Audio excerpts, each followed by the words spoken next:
Welcome to Road to Billions podcast, the mentality of an entrepreneur. With your host, Moise Bertrand.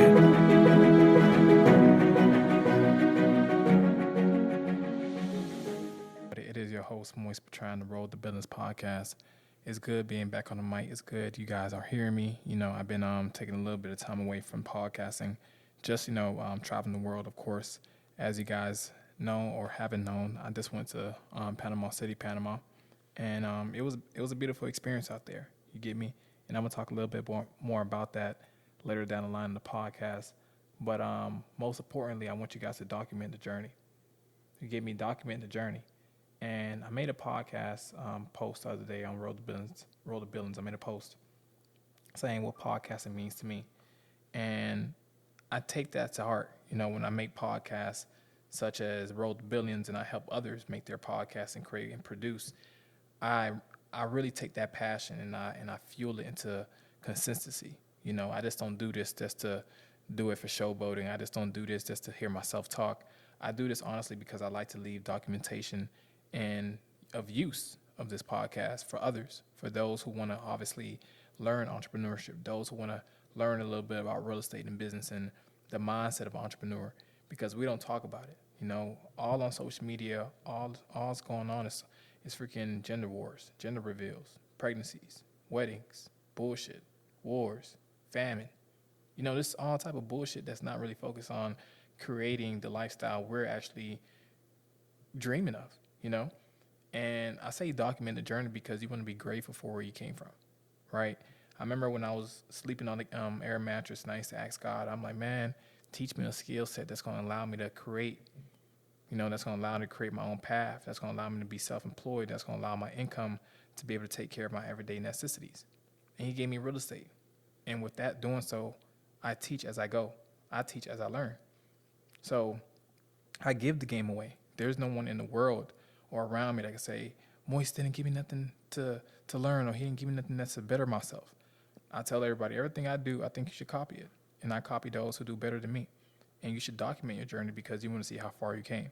You want to see the different things that you overcame or you were dreaming of becoming, and then they eventually are right in front of you. When I tell people all the time, real estate was the last thing I ever could think of, I still had him in the forefront of my mind, if that makes sense. Like I still made a vision board of it. I still thought about it because it was something I always dreamed about being one day, but I didn't really know how I was going to get into real estate. So when I tell people, listen, just follow my lead, bro. Just take your time. You don't got to hurry and jump out there, because I started off just learning by watching. I asked the right questions. I was on the field. I was in the field. I was putting the work in, doing paperwork. So it was like I kind of learned through progression, through training, through experience. And I try to give everybody the same experience, telling them, I need you to do it yourself. I need you to follow my directions, and I'm going to teach you by doing it yourself.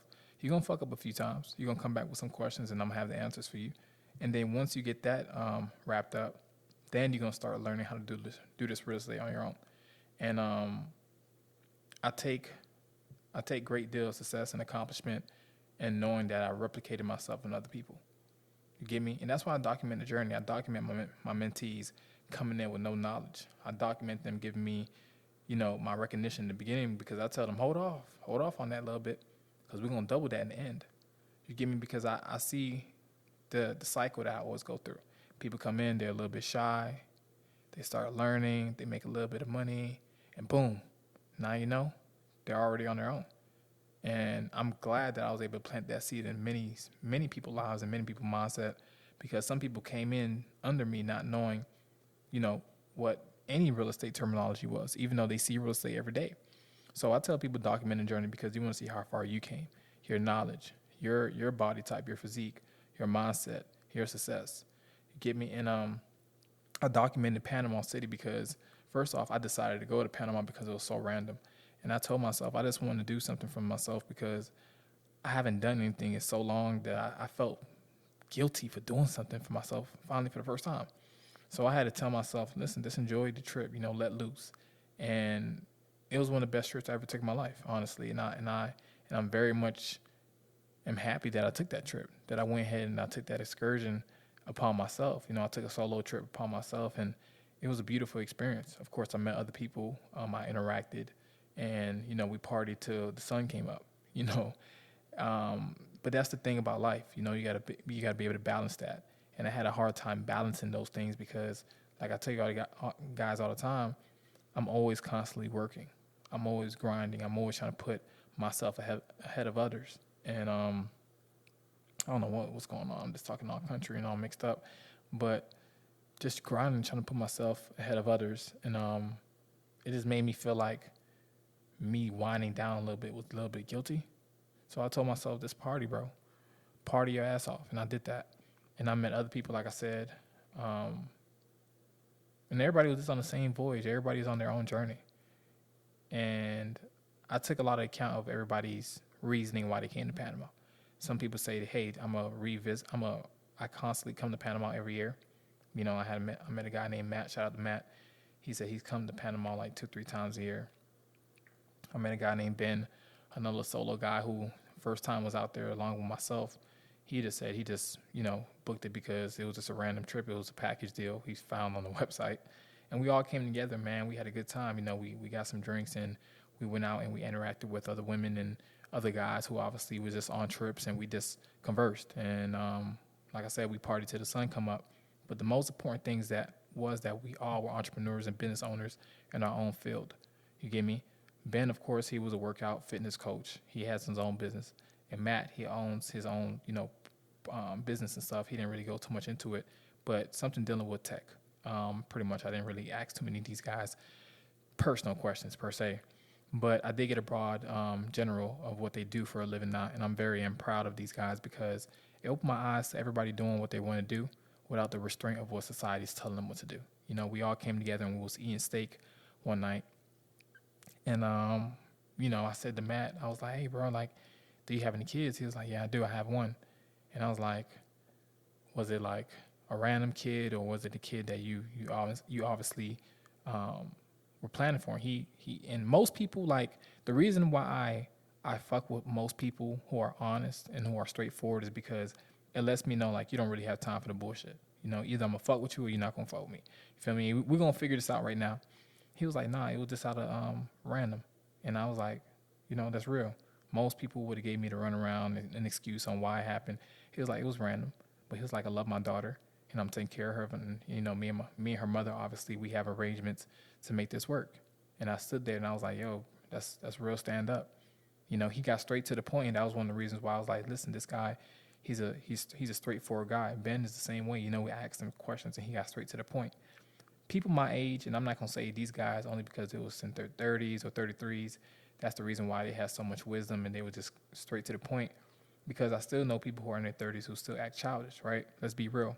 But these guys kind of knew what they wanted out in life already. And you need to surround yourself with people who want these things, who want better out in life.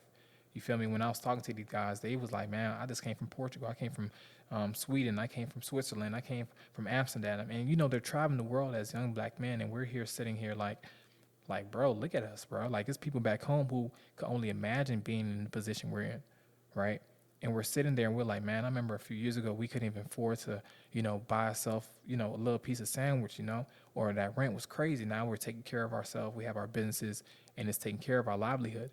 And I sat there and I thought to myself, oh my God, I'm so fucking grateful. You feel me? I'm so grateful because these are one of those experiences you sit back and you be like, man, I'm really in another country. You know, just take that in. This really take in what I just said. I'm really in another country, you know? And I was going to make a podcast when I was in Panama. And I told myself, nah, I'm going to hold off. I'm going to hold off a little bit because I was going to make the podcast, but I was delirious. I was tired. You know, every morning was just another day, you know, and I didn't know what day it was. You get me? So I was definitely just going through the motion of waking up, hey, going out, having fun, coming right back. Don't know what time, don't know what day it is. Phone not working in the middle of the country. So I'm just going with the vibes. And I felt like that was one of the moments where I really had to put away work. You know, I did a little bit of work. Obviously, I had to attain to some information, some conversation that I needed to attend. But for the most part, I kind of stayed away from my phone. And people always being people, reach out to me. Hey, what's going on in Panama? They want to reach out. They want to see what's going on. And I'm like, I'm not really trying to talk. You feel me? I'm not really trying to give you any of this energy that I'm having on this trip because I don't want to talk about this. This trip is for me. You get me? So I'm just posting for the betterment of adding these things to my highlights. Of course, you guys are going to see a little glimpse, but I just add those things, just for people to see a little preview of my life. And I use it as a documentation of my preview of my life because I like going back and looking at all the places I went and also the things I did and the mindset I had at that time and really compared it to where I'm at now, and that's what Road to Billions is about. You got to document your journey. You got to really put yourself out there. You got to really talk your shit. You got to really manifest the things you want to become because I always told myself I'm going to become a multimillionaire and then we're going to eventually become a billionaire. I'm eventually become a billionaire. And I'm going to do it through real estate development. I'm going to do a really great job that's inspiring others, and I'm going to build a really great company around low-income housing. That's my specialty. I know I came from the hood. I know I came from the low-income area, which is no longer income-producing area. Miami at one point was one of the most gruesome places to live. Growing up, I had people who was banging on my block, going crazy. You get me now? You're going to see Rolls Royces coming up and down my block. Lamborghinis, real deal, 100 floors. So what I'm saying is the trajectory of things always change. You want to compare, that's why I say document. And you want to be at the right place at the right time. But you also want to be making sure that you have documentation of where you're at, where your mindset is at. How did you get there? Who helped you there? Where did you come from? And you got to use these experiences and you got to use all that passion to fuel you. You got to fuel yourself to get yourself to the next level because you just can't stay stagnant. You get me? And when you look back at the times where you didn't have money in your account and you look back at when you didn't have that nice car or that nice apartment and you had to share an apartment with one of your friends or that room or whatever your situation was, and you finally are in a different position, you got to let yourself be known that this is not the end of where you're at. This is not the end of Moist. This is just the beginning. We just now getting on the court. This whole time I've been shooting in the gym. So now the next stage of my life is actually going to play in the arena. And that's the same thing you guys have to do. You guys have to practice, which is the documentation. The documentation shows how far you come, which is the practice, right? The real arena is the work you have to show for it in the real world. Because the practice is where people can be like, you wasn't working on this. You wasn't really putting in work in the lab. You wasn't really sleeping on the floors. You really wasn't people was gonna say some shit. That's why I've been going 3-4 years strong with this podcast, so people could never deny my credibility. So people could never deny my actual work ethic because it only takes consistency to build a brand, and it takes a hardworking person to build that. You get me? So it shows you what type of person I am just off my podcast. But if you see me in person, if you meet me in person, you can see my reality reflects what I say. You get me? So I'm trying to tell people the documentation is your practice because people always are going to ask you, hey, what proof do you have? Where did you go learn this stuff at? How many years? That's the documentation, the practice. And the reality is what you show people in person. You get me? So when they be like, oh, I got to go watch footage, that's documentation of what this person used to be killing niggas with this move, excuse my language, but, dominating people with this one jumper. Michael Jordan, 86, just pulling up, bam. Everybody like, man, I'm going to watch this footage because this is the practice footage right here. This is what we got to use in the future. If he keeps getting to the same spot, he's going to finish us. You get me? So we have to watch him. We have to document his every move. And once we document it, we can rewatch it, which is the practice, which is the footage, which is showing us how he got to that move. You get me? So everything is in alignment. So you have to look at things like, I'm not doing this for people to see me. I'm not doing this for people to give me bravo. I'm not doing this for people to give me a round of applause. You get me? It would be nice to see people give me a round of applause and hear that recognition, but that's not what I'm doing. What I'm doing is I'm putting myself in position so my future kids and my future wife could be like, you know what? My dad busted his ass when he was in his 20s to give us the life that we want, and I want to do the same shit. I want to replicate his success. My dad, I look up to my dad. Unfortunately, like I said, RP to my dad. He isn't here. But I know he set a stone in my mind and etched the spirit of perseverance to say, don't worry about what everybody else got going on. Worry about yourself. Do what you got to do, and you're going to be good.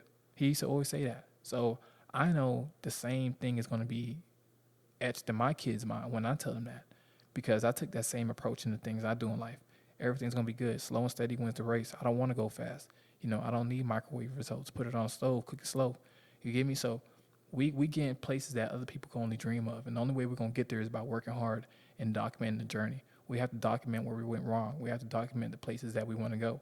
We have to document the things that we overcame, because a lot of us, we overcame a lot of bullshit. We overcame relationships. We overcame bad friendships. We overcame bad environments. And then we don't give ourselves much credit. We just move on to the next age. We move on to the next day. We move on to the next month. And I hate that for us. I hate that for the people who are working their ass off and they don't get that everyday flowers. So I give myself flowers, and I'm going to give you guys flowers, because if no one's telling you busting your ass and doing your hard work and doing your thing, let me be the first to tell you doing your thing, because the market is already fucked up. Money's scarce out here, and people who saying, oh, go get some money, you got to ask them where they getting this money from. You get me? So if they can't put you on the money, I wouldn't want you guys to risk your livelihood to getting this money. I would just say just work hard. What does that mean? I'll just say just sit down and draw up a plan of what you think could go right. It could go wrong. It could go right. It could go wrong. But that's the whole thing of life. You get me? Because I messed up many times in business. I screwed up many times. But what made me prosper and what made me continue to move on to the next level was my perseverance. I was very consistent in what I do, just following up, just making sure I'm thorough and being very diligent. So I want you guys to take the same approach, whether you do in your personal life, business, or spouse, or marriage, or whatever you do in family. Make sure you're just very diligent. Make sure you're just working hard. Make sure you document everything, because you want to look back and say, you know what? I'm glad I started. Or you remember this time, or I remember when, you just want to have those type of those memories, stored in storage somewhere. So I appreciate you guys for listening to Road to Business Podcast. If you guys haven't, be sure to just travel the world and explore these different places. Don't let no man, don't let no woman stop you from exploring the world, because like I said, the experience that you will have traveling the world is by far better than partying and clubbing and drinking here in America. I'm not saying that there's anything in U.S. that's wrong with partying and clubbing and drinking here. All I'm saying is a new perspective will be given to you once you see how others live, once you see how minimalistic everybody else, sees life. It doesn't matter. The things that matters the most is love and family. You have those two. Money doesn't matter. It's just a byproduct of what you want to, call it. If that's success to you, then that's success to you. But in other countries, like I said, family and love are the main things that, creates that bond. So once again, I appreciate you guys for listening to Road to Business Podcast. It's been an amazing journey, and you guys take care.